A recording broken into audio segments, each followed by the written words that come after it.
You are being transferred. The cold-eyed manager, Alex, announced my reassignment, and I couldn't hide my shock. The destination was a store located on a remote island, far from the big city. Among the employees, it was rumored that being transferred there was akin to a demotion. This is a final decision. If you have complaints, take them to headquarters.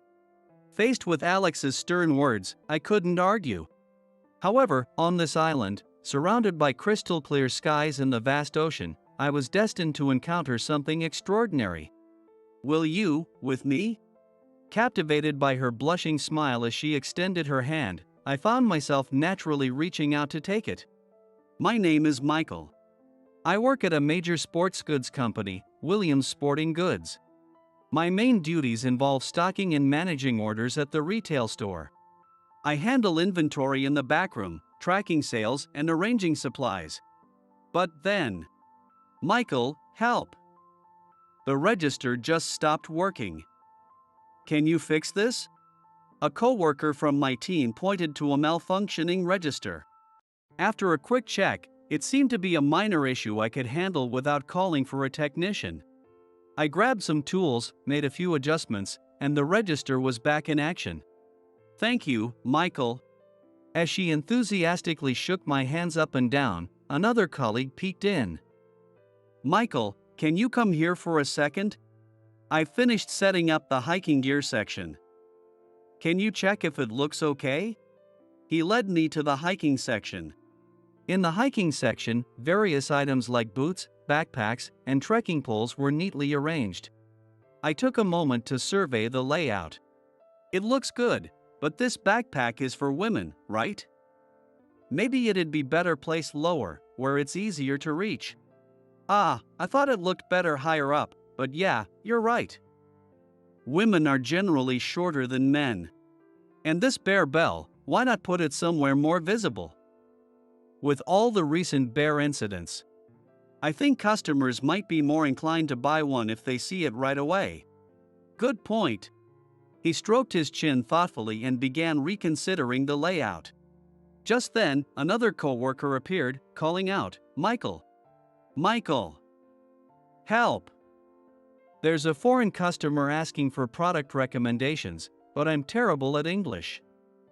They barely understand Japanese. Following the nearly tearful coworker, I approached a customer who was trying out different baseball gloves. In English, I asked what he was looking for and learned he was joining a recreational baseball team and wanted to know the best glove for his position. Since he primarily played first base, I lined up some first baseman's mitts and explained the features of each.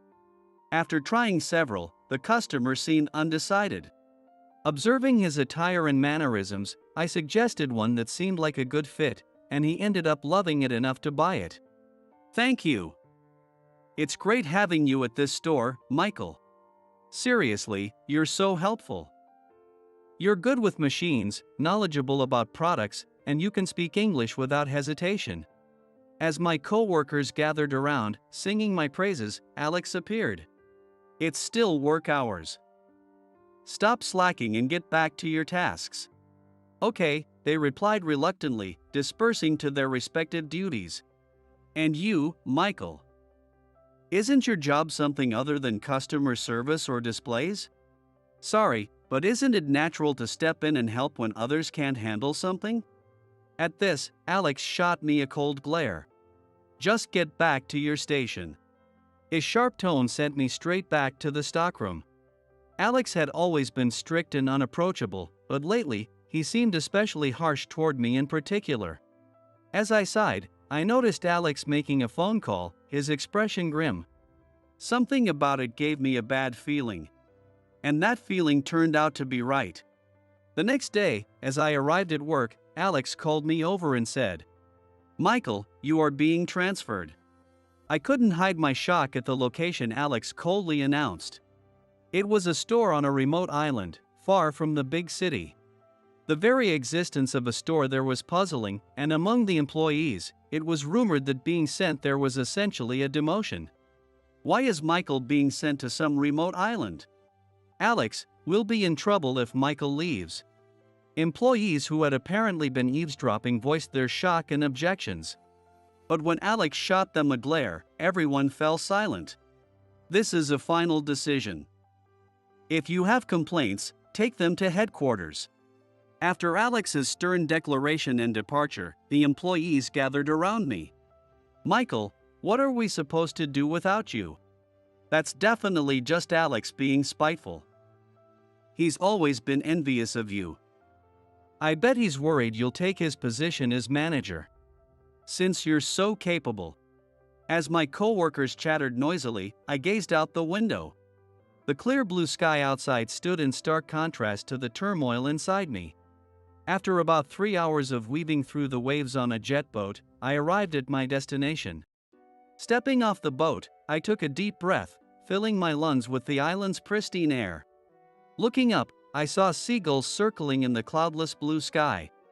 On the way to the store where I'd been reassigned, I took in the sights of the island. Everywhere I looked, there were beaches, surfers, old houses, cliffs, lush greenery, and that vast blue sky. It was an incredibly peaceful place. The locals I passed all greeted me warmly with good morning, their expressions calm and kind. Of course, I returned their smiles. Walking leisurely, I soon arrived at my destination. The entrance wasn't an automatic door but a pair of swinging double doors.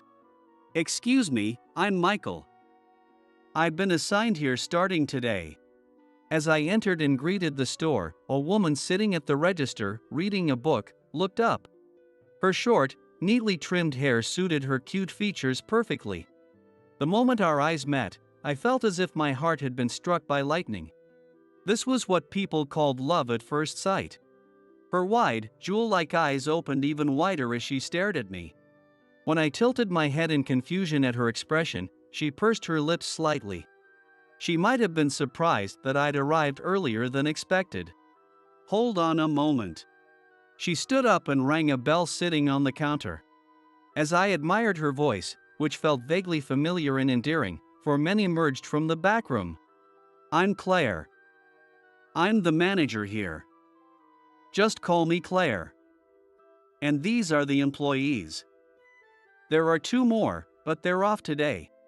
I'll introduce them another time. As Claire introduced them, the 4 men lined up in front of me and greeted me with a quick, "Nice to meet you." I returned the greeting, and they promptly disappeared back into the back room as if their obligation had been fulfilled. Left alone with Claire, my heart began to race. If I remembered correctly, she was the daughter of the company president, Mr. Williams.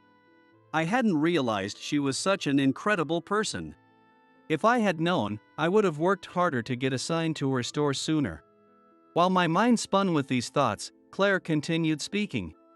This store is nothing like the one you worked at before. Hardly any customers come here, so just take it easy. Take it easy. I widened my eyes at her words and glanced around the store. Even so, everything here is neatly displayed, and it's spotlessly clean. Oh, that's because we have an employee who loves cleaning. I nodded in understanding, though something about it still didn't sit right with me.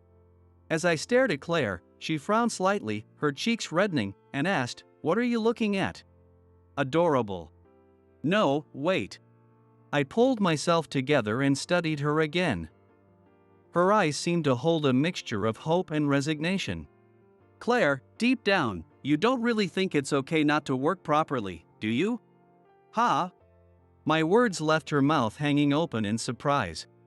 You feel like things need to be done properly, don't you? But maybe you're running away from something? As I puzzled over what that something could be, Claire's eyebrows shot up, and she glared at me. I told you, I don't think that, you idiot. Just go to the back room and learn how things work from someone else. She had called me an idiot right after meeting me. Well, maybe I deserved it for asking something so intrusive. Fair enough, I guess. Still, even when she's angry, she's incredibly cute. It made me want to impress her, so I decided to do the opposite of what she said and push myself harder.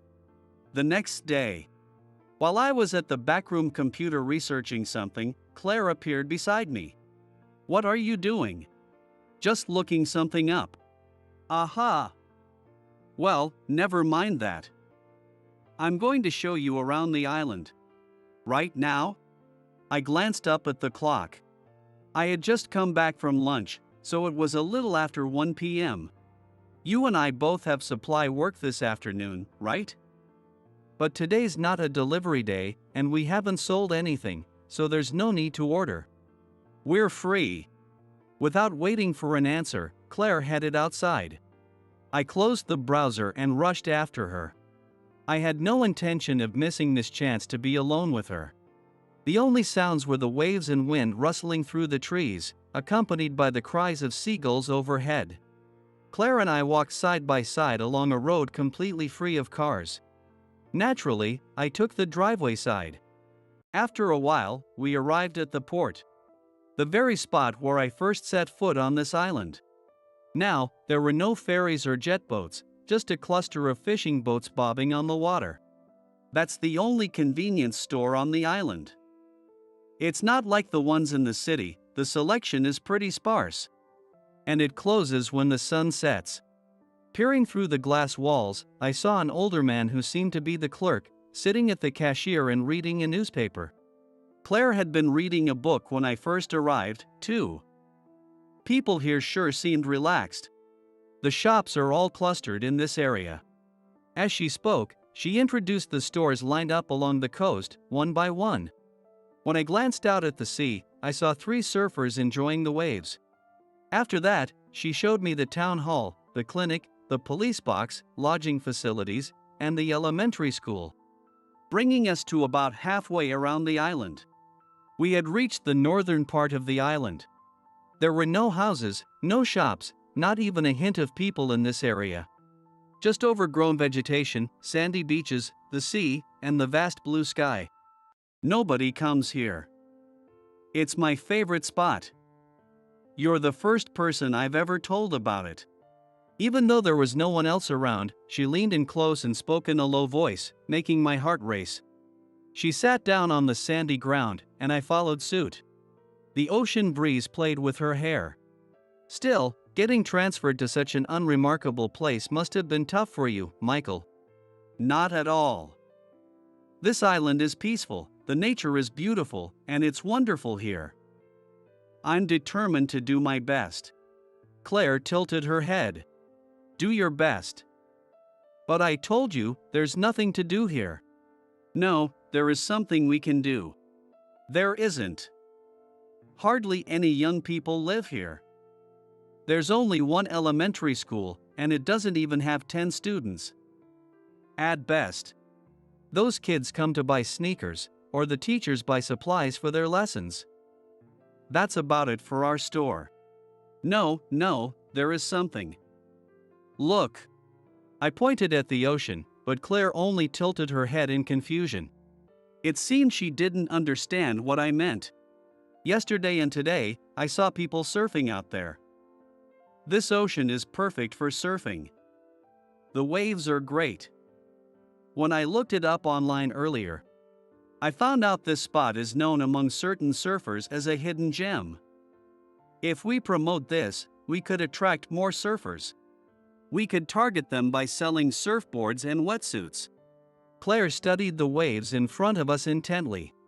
I don't really know if these are good surfing waves or not. They are. I can tell, I have an advanced surfing certification. Why do you even have something like that? Claire sighed in exasperation. Ignoring her reaction, I laid out the plan I'd been thinking of since yesterday. I was thinking of using our equipment to make a video of me surfing and posting it online for promotion. If it catches on, it might go viral. Oh. And don't worry, you can all just keep doing your usual tasks. I'll handle it myself. Trying to reassure her that I wouldn't burden anyone, I added that detail. But instead, she let out another big sigh. Why are you so motivated? You know, don't you? In our company, it's rumored that being transferred here means you've been demoted. Of course, I know. But I believe there's a reason I was sent here. Looking ahead, I saw the sunlight glinting on the waves. Ever since I was a kid, I've been able to do anything without much effort, whether it was studying or sports. Because of that, my parents taught me that I should always help those who struggle. I've kept that in mind ever since. That's why, even here, I'll just do what I can. Helping those who can't, huh? Claire pouted slightly and looked down. Curious, I leaned in to look at her face, but before I could, she stood up abruptly. By the time I looked up, the pout was gone, replaced by a smile.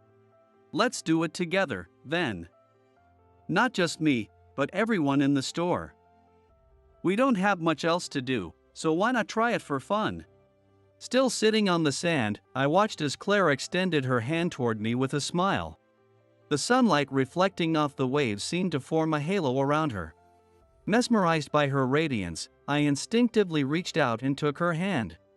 Her hand was warm and steady as she gripped mine.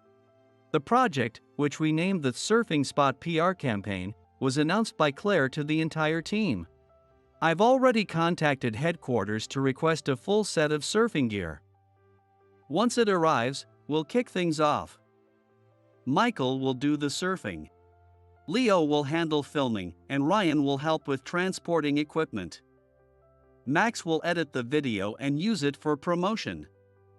Meanwhile, Tyler, Lucas, and Jake will take care of the store. Watching Claire assign roles so efficiently, I couldn't help but stare in awe. Noticing my gaze, she gave me a triumphant look. Leo takes photos of the scenery around here all the time, so he knows the best angles. Ryan is strong, and Max is great at editing videos. As for Jake, he's a rain magnet, so it's best not to bring him along. The employees burst into laughter at her remark. Even Jake, the so-called rain magnet, laughed along, showing no sign of dissatisfaction. And that was true for everyone else as well. That's amazing, Claire. You're so good at bringing everyone together. You've got real leadership skills. Not at all. When I honestly told her what I thought, she looked slightly flustered. When the full set of surfing equipment arrived, we immediately headed to the beach. The weather was perfect with clear skies and ideal waves. Luckily, not a single other surfer was there. It was the perfect day for filming.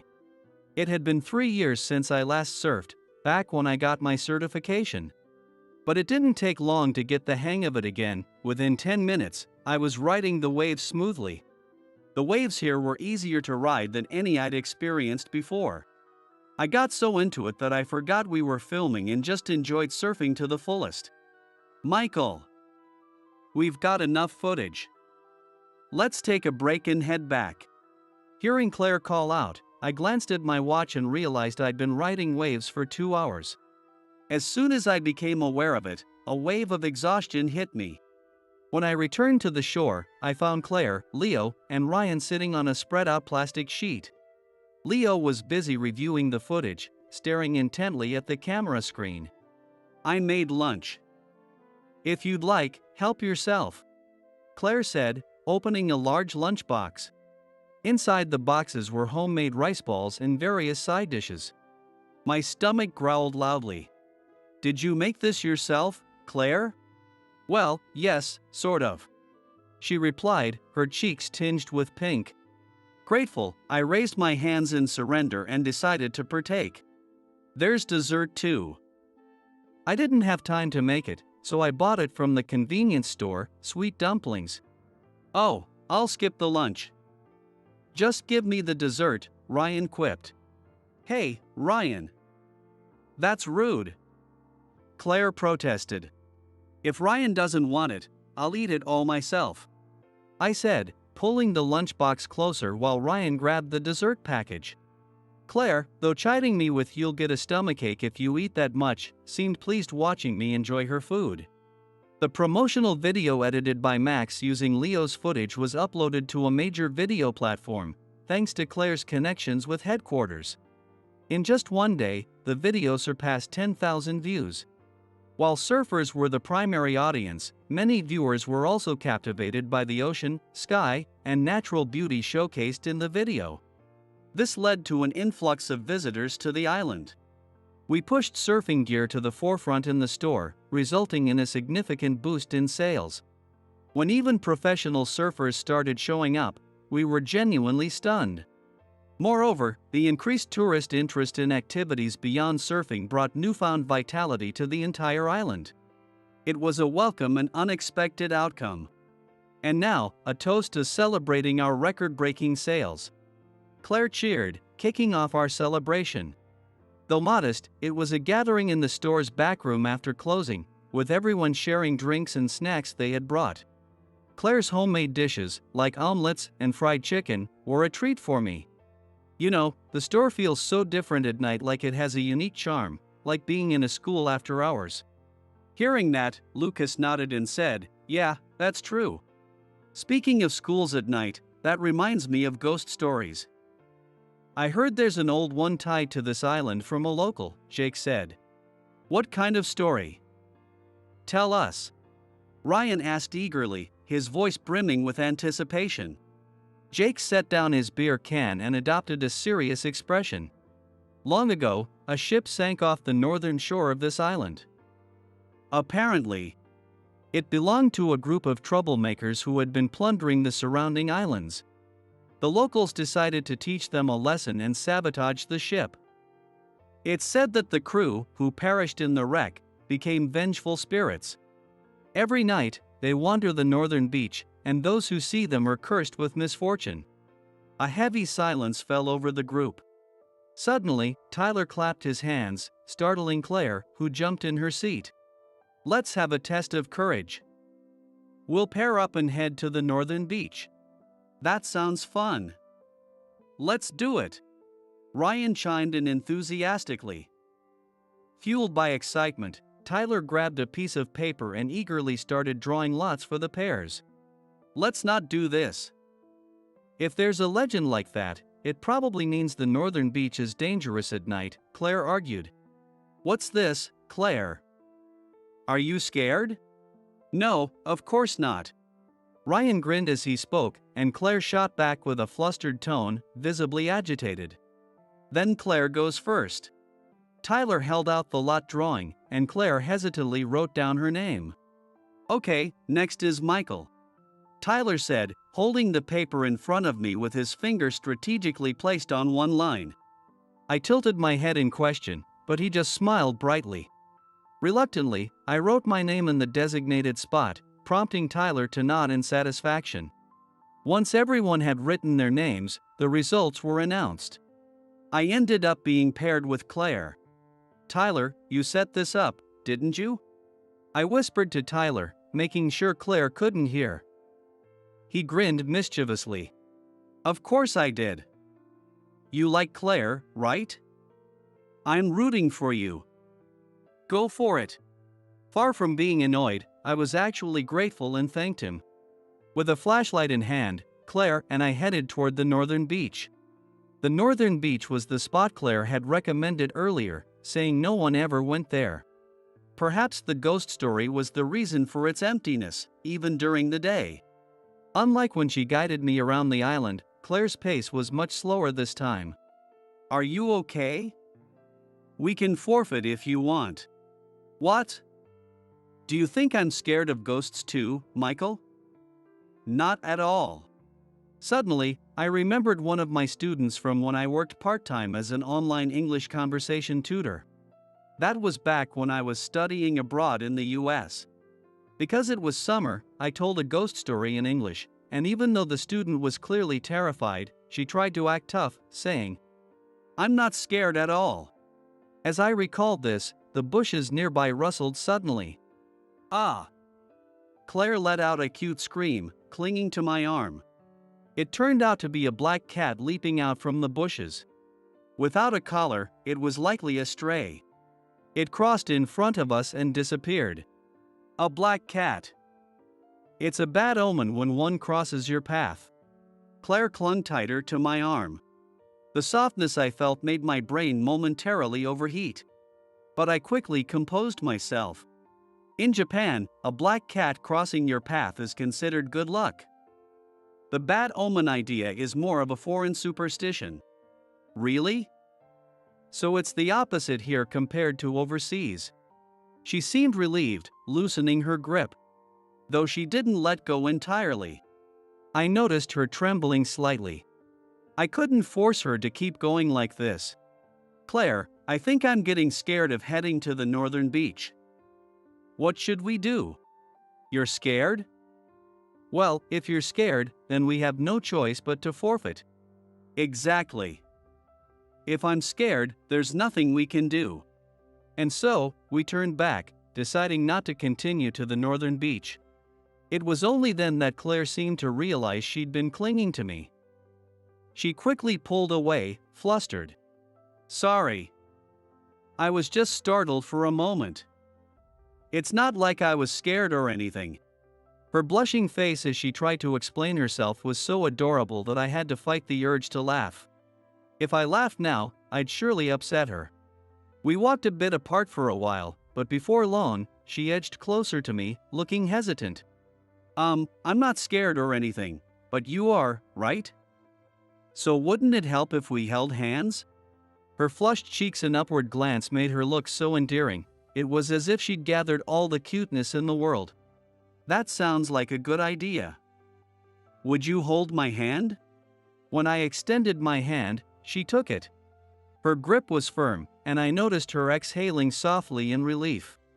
Pretending not to notice, I walked on through the night. Hey, Michael, do you know why our store is on this island? I shook my head. Claire smiled shyly. This is the birthplace of my grandfather, the founder of Williams Sporting Goods. He started his first sports shop here. And that's how the company began.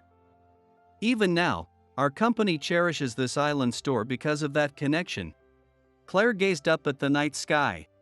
Following her lead, I looked up to see a stunning canopy of stars spread out above us. The deep navy carpet of the night sky, scattered with countless jewels, was a breathtaking sight that could never be seen in the city.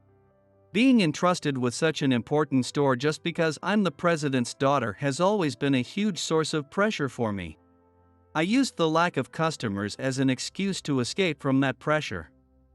But thanks to you, Michael, I've changed. Seeing you work so hard and stay positive made me realize I need to work hard too. Thank you. And also, Claire paused for a moment and looked down. I'm sorry for getting mad at you the day you first arrived on the island. What you said hit too close to home, and I couldn't help but snap. I didn't mind at all. When I said that, Claire placed a hand on her chest in relief and smiled at me. Her smile shone brighter than the countless stars above us. As tourists and surfers visiting the island became a regular occurrence, our sales growth began to slow down. We need to come up with a new plan. Claire murmured. Lucas, who was cleaning, furrowed his brow and said, What if we invite professional surfers from abroad? When I suggested, Claire and Lucas both exclaimed, What, in unison. Hearing this, Leo and Tyler peeked out from the back room. Most of our current customers are Japanese, right? So, our next target should be foreigners. We can invite professional surfers from abroad to actually surf here and then use that as a promotional strategy. The idea's solid, but I can't speak English, Leo said, and Tyler nodded in agreement. Claire and Lucas can, right? You both handled those foreign tourists the other day. When I looked at them, Claire and Lucas exchanged glances. I only know a little. I left most of it to Claire that time, Lucas admitted. True, Claire was really fluent and confident, I added. Well, you know.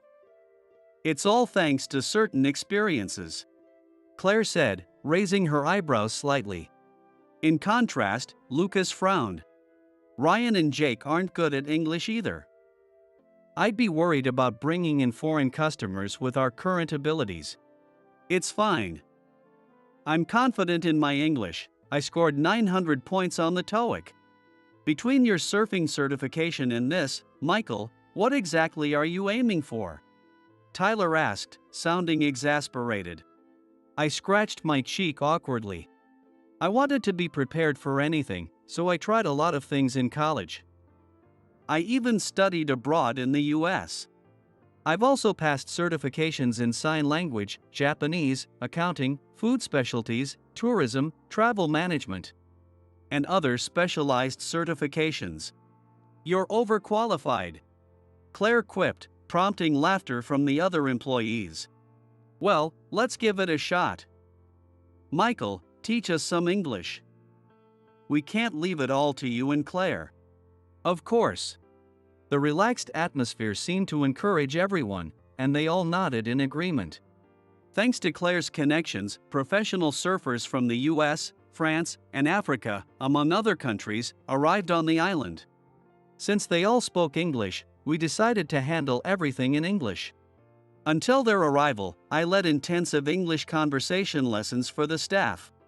The most important thing in learning to speak a new language is not being afraid of making mistakes. Even in our native language, we make errors sometimes, right? It's the same for native English speakers.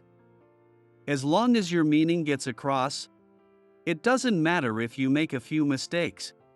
That advice seemed to help. On the day of the event, everyone confidently communicated in English with their assigned surfers. Relieved, I chatted with my own surfer while they tried out the equipment. We lent them our products to enjoy surfing. And Leo captured it all on camera. Michael, you were right, these are amazing waves. This is an incredible surf spot. My assigned surfer exclaimed happily in English. Just then, a loud voice in French echoed across the beach. Hey, what is the meaning of this? Everyone turned to see what was happening, alarmed. It was Jules, a French surfer who had placed second in a world competition. He was shouting furiously at Claire.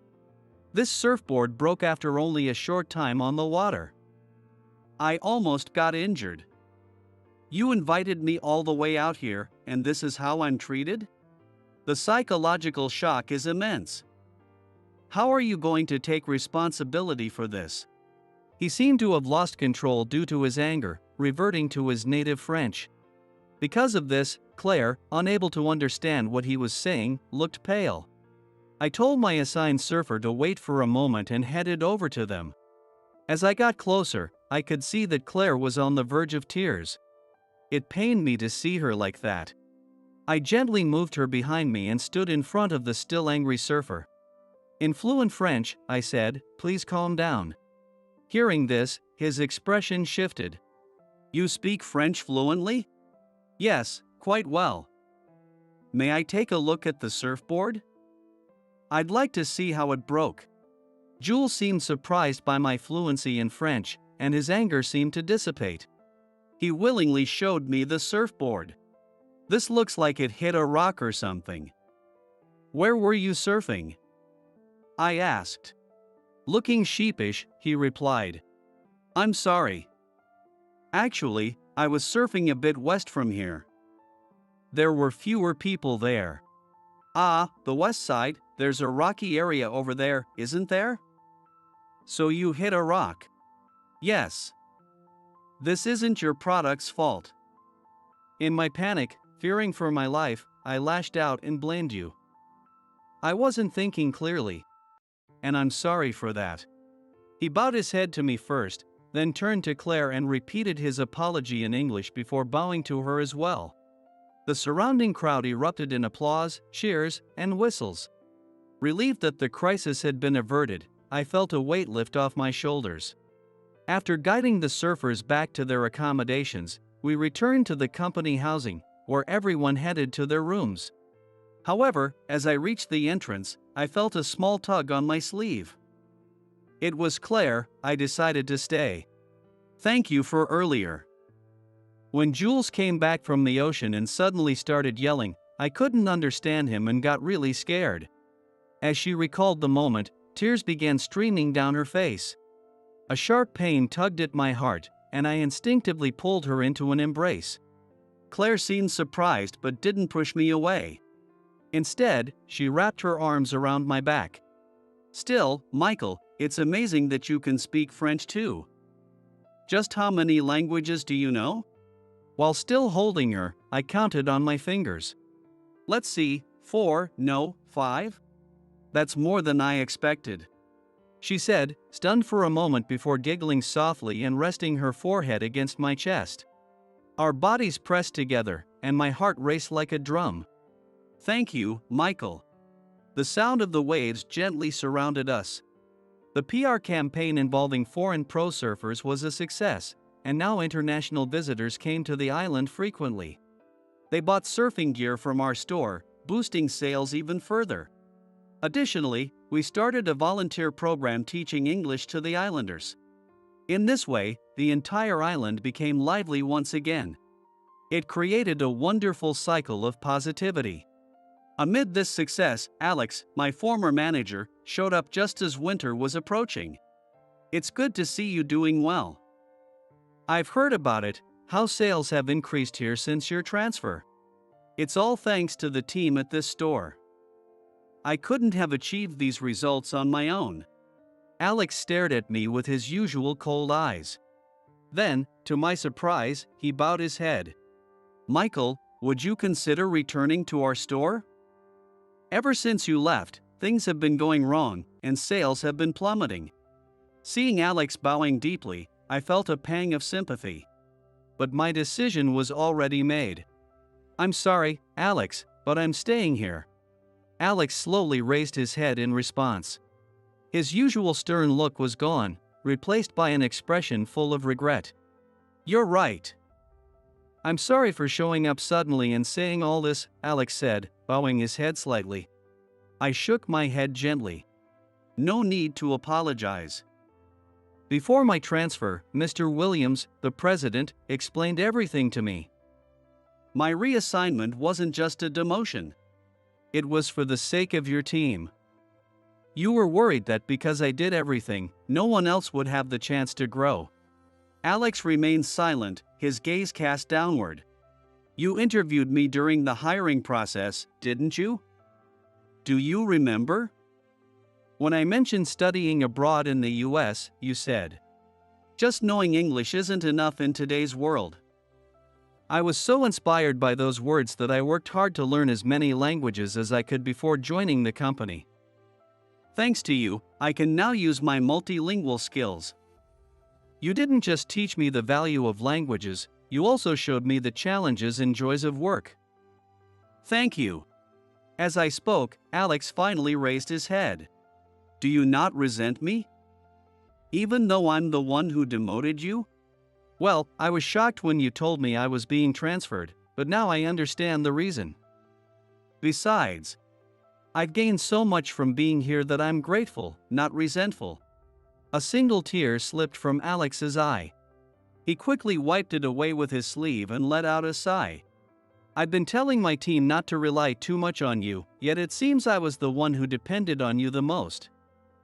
I need to get my act together." With those words, Alex stood up. He bowed once, then left the store. I followed him out to the storefront. "Alex, you're doing great. Your store will bounce back in no time. Good luck." I called out loudly to his retreating back.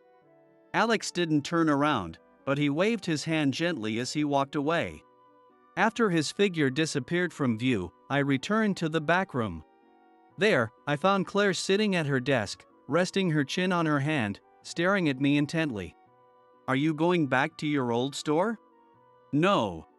Claire let out a relieved sigh. Her sense of relief made me happy as well. "Michael, there's somewhere I'd like you to come with me after work," she said, blushing slightly and sounding hesitant.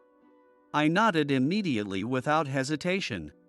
After work, Claire led me to the northern beach. The sun was still high, but as usual, the place was deserted. "Are you okay coming here, Claire?" "I'm fine. I've come here plenty of times during the day, and nothing's ever happened." It seemed that Claire was confident as long as the sun was shining. I found that part of her endearing and couldn't help but smile softly. She stepped onto the beach and came to a stop. I stood beside her. "My father also asked me to return to the headquarters. I think it's because of the store's recent success," she said quietly. Her words surprised me. but I still want to stay here. I want to keep working with the team and bring even more life to this island. So I said no. I turned him down for the same reason, I said. Hearing that, Claire smiled warmly at me. In that case, Michael, I'd like you to teach me another language. Like you did before. Before? You really don't remember, do you? She said, puffing out her cheeks in mock annoyance at my confusion. Michael, you used to be an online English tutor, right? Back when I was a student, I was one of your students. Oh. You were the one who got really scared when I told a ghost story. I was not scared. Her face turned bright red as she protested. That voice, it was unmistakably the voice of that student from the online classes. I figured it out right away, but you acted like we were strangers, she continued. To be fair, back then, you didn't show your face because of privacy rules, and you used a handle instead of your real name. With just your voice as a clue, even I couldn't figure it out immediately. Claire shrugged, then quickly nodded in agreement. You're right. Back then, as the daughter of Mr. Williams, the president, everyone just assumed I would take over the company someday. That expectation put a lot of pressure on me. My father made me start learning English too, but honestly, I wasn't into it. Still, I kept at it because you worked so hard to make the lessons enjoyable. Thanks to you, I became confident in my English skills. Claire crouched down on the sand. I sat down beside her. I used to be just a regular employee like you. Back then, I was still trying my best. But then, all of a sudden, I was made the manager of this store. I guess it's because this store has been treasured for generations. Over time, I realized that I was also responsible for the livelihoods of the people working here. That realization made the weight of my role feel overwhelming. I ended up running away because of that.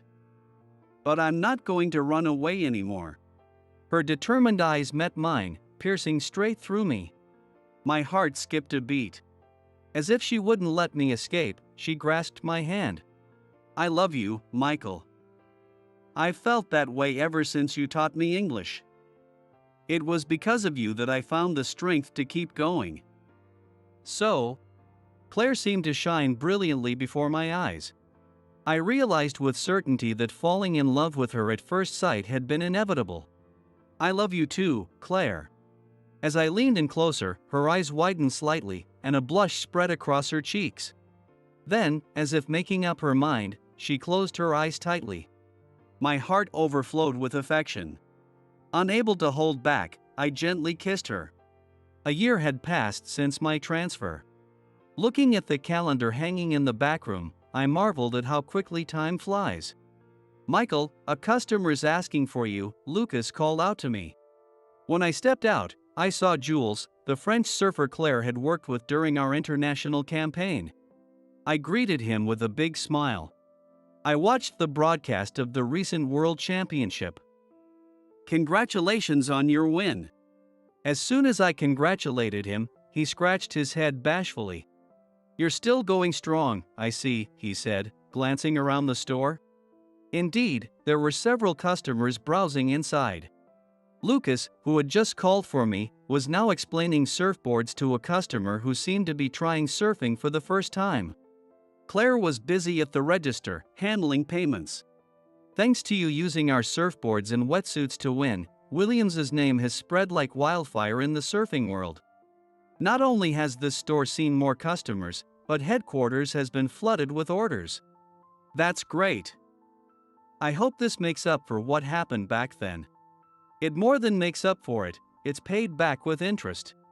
When I responded with the biggest smile I could muster, Jules gave me a wry grin. At that moment, Claire approached us. It seemed she had left Tyler in charge of the register. After exchanging a few words in French with Claire, Jules turned to us with a smile. I heard you're getting married.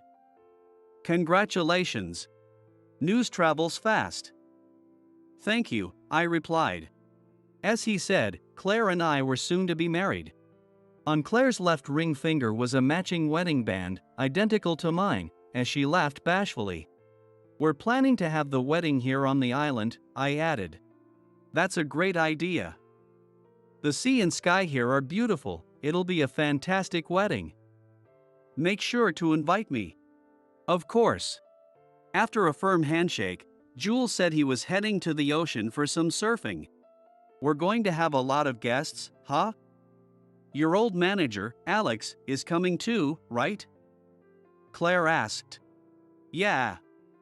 I'm glad everyone will get to see you on our big day. Although, your wedding dress will be so stunning. I kind of don't want anyone else to see it," I teased. "Michael, stop it." Claire pouted, but her expression quickly softened into a smile. "I've always been able to handle things effortlessly since I was a child. It's a unique ability, and I was taught to use it for the benefit of others, which I've always tried to do. But relying on that alone can stifle not only the growth of those around me but also my own. Working together with those around me. By doing so, everyone can grow, and a positive cycle is created." I vowed to continue collaborating with Claire, my co-workers, the islanders, and those who visit, to further develop Williams and this island together.